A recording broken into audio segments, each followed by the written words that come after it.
207 € par mois, 2400 € par an. Avec 1550 € de salaire, c'est plus d'1 mois et demi de salaire, envolé. 200 € par mois, c'est ce que tu perds en ce moment. Pas parce que tu gagnes pas assez, pas parce que tu fais n'importe quoi, mais parce qu'il y a 10 dépenses dans ta vie de tous les jours qui te coûtent de l'argent sans que tu les vois. Tu les vois pas sur ton relevé bancaire, tu les sens pas quand tu payes, mais elles sont là, chaque mois, et elles s'accumulent. Et le pire, c'est que c'est pas les dépenses que tu crois. C'est pas le loyer, c'est pas les courses, c'est pas ton forfait. Celles-là, tu les connais. Non, les 10 que je vais te montrer sont invisibles. Quand Lucas les a découvertes, il en revenait pas. 200 € chaque mois, depuis 3 ans. T'imagines ce qu'il aurait pu faire avec 7200 €. Lucas a 26 ans, CDI en province, 1550 € net. Il se considère raisonnable avec son argent. Il fait ses courses au supermarché, il sort pas tous les week-ends, il a pas de crédit conso. Et pourtant, chaque mois, il se demandait où passait son argent. Il avait l'impression de jamais rien avoir en fin de mois. Alors il a fait un truc. Il a pris son relevé bancaire des 3 derniers mois et il a traqué chaque euro. Et voilà ce qu'il a trouvé. 10 postes de dépenses. Pas des gros, des petits, des ridicules même. Le genre de truc dont tu te dis, c'est que 5 €, c'est que 8 €, c'est rien. Sauf que mis bout à bout, c'est 207 € par mois, 2400 € par an. Avec 1550 € de salaire, c'est plus d'1 mois et demi de salaire, envolé. Et dans cette vidéo, je vais te montrer les 10, un par un, avec le montant exact, pour que tu puisses vérifier toi-même dans ton propre relevé bancaire. Et attention, la dépense numéro 7, c'est celle qui touche tout le monde. Tout le monde. Et personne n'en parle. On y arrive. Mais avant d'attaquer la liste, pose-toi une seconde. 200 € par mois. Qu'est-ce que ça représente pour toi? C'est une semaine de vacances par an? C'est un fonds d'urgence de 2400 € en 12 mois? C'est la liberté de dire non à un patron qui te manque de respect parce que t'as 3 mois de salaire de côté? C'est dormir tranquille le 15 du mois au lieu de compter ce qui te reste. Ces 200 €, tu les as déjà. Tu les dépenses juste sans le voir. Imagine un robinet dans ta salle de bain. Il goutte. Une goutte toutes les 2 secondes. T'entends même pas le bruit. Tu t'en occupes pas. Sauf qu'un robinet qui goutte, c'est 30 litres d'eau par jour. 1000 litres par mois. Le truc, c'est que tes dépenses invisibles fonctionnent exactement pareil. Chaque petite fuite est insignifiante. Mais ensemble, elles remplissent une baignoire entière. Aujourd'hui, on va fermer les robinets. Dépense numéro 1, les frais bancaires. Pas ceux que tu vois, ceux que tu vois pas. Lucas pensait payer 0 € de frais bancaires. Sa banque traditionnelle lui avait dit « compte gratuit ». En réalité, cotisation carte bancaire, 5 € par mois. Assurance moyen de paiement, 2 €. Frais de tenue de compte, 2 €. Et 1 ou 2 commissions d'intervention par trimestre quand un dédit passe au mauvais moment. 8 € à chaque fois, soit 3 € par mois en moyenne. Total, 12 € par mois. Pour des services que les banques en ligne offrent gratuitement. Gratuitement. Lucas est passé chez une banque en ligne en 1 heure. Même carte, même fonction, 0 frais. Mais attends, il y a pire que les frais bancaires. Dépense numéro 2. Et celle-là va te faire mal. Les achats en promo. Tu vois une promo moins 30%. Tu te dis, faut que j'en profite. T'achètes. Sauf que si t'avais pas vu la promo, t'aurais rien acheté du tout. La promo t'a pas fait économiser 30%. La promo t'a fait dépenser 70% de plus que 0. Lucas achetait en moyenne 1 ou 2 trucs par mois en promo. Un t-shirt, un truc pour la maison. Toujours en se disant, c'est une bonne affaire. Total, 18 € par mois en achat qu'il aurait jamais fait sans la promo. La règle de Lucas maintenant, c'est simple. Si c'était pas déjà sur ta liste avant de voir la promo, tu l'achètes pas. Point. Et on n'est qu'à 2 dépenses sur 10. Là, on est déjà à 30 € par mois. Et les pires sont devant. Dépense numéro 3. La bouffe que tu jettes. En France, chaque personne jette en moyenne 30 kg de nourriture par an. 30 kg. Des yaourts périmés, du pain rassis, des légumes oubliés au fond du frigo, des restes qu'on n'a jamais mangés.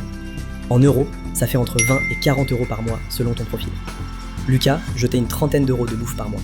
30 € de courses qui finissaient directement à la poubelle. La solution, c'est pas de devenir obsédé par les dates de péremption, c'est de planifier. Lucas fait maintenant ses menus le dimanche pour la semaine. Il achète uniquement ce qu'il a prévu de manger. Résultat, il est passé de 30 € de gaspillage à 8. 22 € récupérés. Et en plus, il mange mieux, parce qu'il planifie des vrais repas au lieu d'improviser devant le frigo vide le mardi soir. Dépense numéro 4, et c'est la génération 2026 en plein dedans, les livraisons. Uber Eats, Deliveroo, Just Eat. Lucas commandait en moyenne 1 fois par semaine. Un soir de flemme, le vendredi. Le prix moyen d'une commande avec la livraison et les frais de service, 15 €. 15 € pour un repas que t'aurais pu préparer pour 3 € max. Une commande par semaine fois 4 semaines, 60 € par mois en livraison. S'il avait cuisiné les mêmes repas lui-même, 12 €. Différence, 48 € par mois. Et ça, c'est juste la bouffe. Je compte même pas les colis Amazon avec les frais de port gratuits intégrés dans le prix. 48 € minimum qui partaient en fumée. Et si là tu te reconnais, si tu commandes toi aussi 1 ou 2 fois par semaine en te disant que c'est pas grand chose, fais le calcul. Maintenant, prends ton appli Uber Eats, va dans l'historique et regarde le total du dernier mois. Je te garantis que le chiffre va te surprendre. Lucas l'a fait. Il a failli lâcher son téléphone. On est à 4 dépenses. Déjà à 100 € par mois. Et la dépense numéro 7, celle que tout le monde a, On n'y est pas encore. Elle arrive. Dépense numéro 5. L'électricité fantôme. Tous les appareils que tu laisses brancher en permanence. La télé en veille, le chargeur de téléphone sans téléphone dessus, la box internet la nuit, la console, le micro-ondes. Chaque appareil en veille consomme entre 1 et 5 watts. Ça a l'air de rien, mais dans un appartement moyen, il y a entre 15 et 20 appareils en veille en permanence. Total par mois, autour de 10 €. Lucas a acheté 3 multiprises avec interrupteur pour 12 €. Le soir, il éteint tout d'un clic. Il a divisé sa consommation fantôme par 5. 8 € récupérés par mois. Investissement de 12 € qui se rembourse en 2 mois. C'est le meilleur retour sur investissement qu'il fera jamais. Dépense numéro 6. Les microtransactions. Les achats dans les jeux, les apps premium, les filtres, les bonus, les packs. Chaque achat coûte entre 1 et 5 €. Tu te dis à chaque fois que c'est rien, mais regarde ton historique Apple Store ou Google Play sur les 3 derniers mois. Lucas l'a fait. 36 € en 3 mois. 12 € par mois. Pour des trucs qu'il avait oubliés une semaine après. La solution, c'est pas de plus jamais rien acheter. C'est de désactiver les achats intégrés et de se donner un budget mensuel de 5 € max pour les apps. Si tu dépasses, tu attends le mois suivant. Lucas est passé de 12 à 5 €. 7 € récupérés. Et tu sais le plus fou dans tout ça? C'est que Lucas se considérait comme quelqu'un de raisonnable avec son argent. Il faisait pas de folie, il vivait normalement. Et c'est exactement le problème. C'est les gens raisonnables qui perdent le plus d'argent en dépenses invisibles. Parce qu'ils se disent « moi c'est bon, j'ai pas de problème ». Et ils regardent jamais. Dépense numéro 7, celle que je te tease depuis le début, les 4 fois sans frais. Et tout le monde tombe dedans. T'achètes un truc à 140 €, le site te propose de payer en 4 fois sans frais. 35 € maintenant, 35 dans un mois, 35 dans 2 mois, 35 dans 3 mois. Aucun intérêt, gratuit. Sauf que c'est pas gratuit. Le problème, c'est pas le coût du 4 fois. Le problème, c'est que ça te fait acheter des trucs que t'aurais jamais achetés. Parce que 35 € maintenant, ça fait moins mal que 140 € maintenant. Ton cerveau perçoit le prix différemment. C'est un biais cognitif. Et les marques le savent parfaitement. Lucas avait en permanence 1 ou 2 paiements en 4 fois en cours.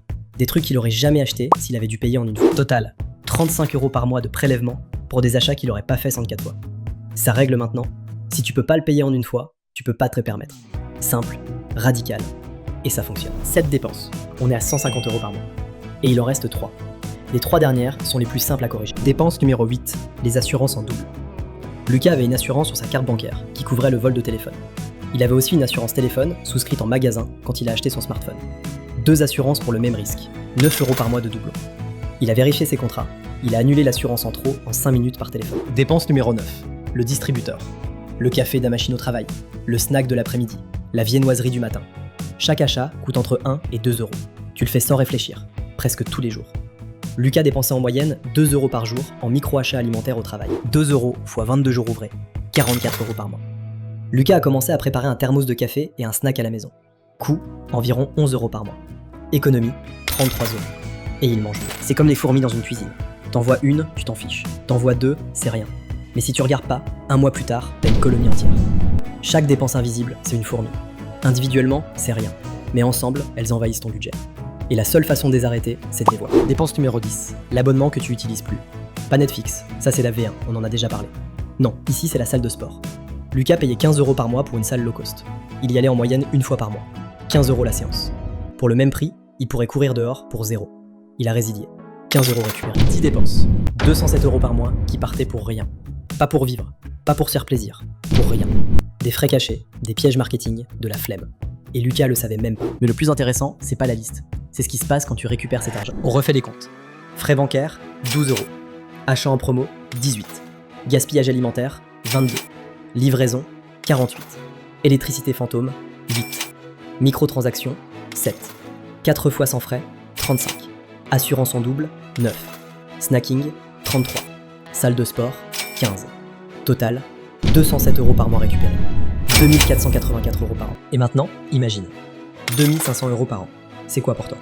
C'est une semaine au soleil? C'est un fonds d'urgence qui te protège pendant 2 mois si tu perds ton job? C'est le début d'un investissement qui travaille pour toi? C'est la liberté de choisir, de partir, de changer, de respirer. Et tout ça, c'était déjà dans ton budget.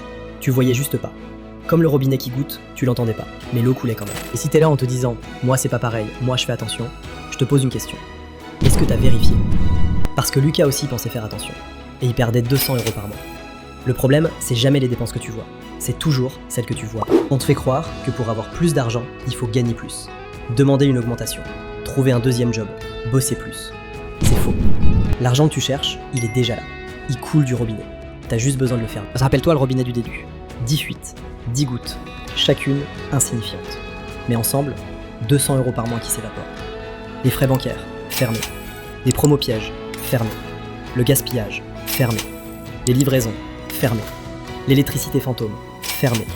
Les micro-achats, fermé. Le 4 fois sans frais, fermé. Les assurances en double, fermé. Le snacking, fermé. La salle fantôme, fermée. Le robinet est fermé. Et pour la première fois, le compteur s'arrête de tourner. Et maintenant que tu sais où partait ton argent, la question c'est qu'est-ce que tu fais avec ce que tu récupères? J'ai fait une vidéo qui te donne le plan complet pour gérer ton salaire. 3 étapes, 5 astuces et un résultat que tu vas pas croire. Le lien est juste là. Laisse un like si t'as découvert au moins une dépense que t'avais pas vue et abonne-toi. On va continuer à décortiquer tout ce que personne t'apprend sur ton argent.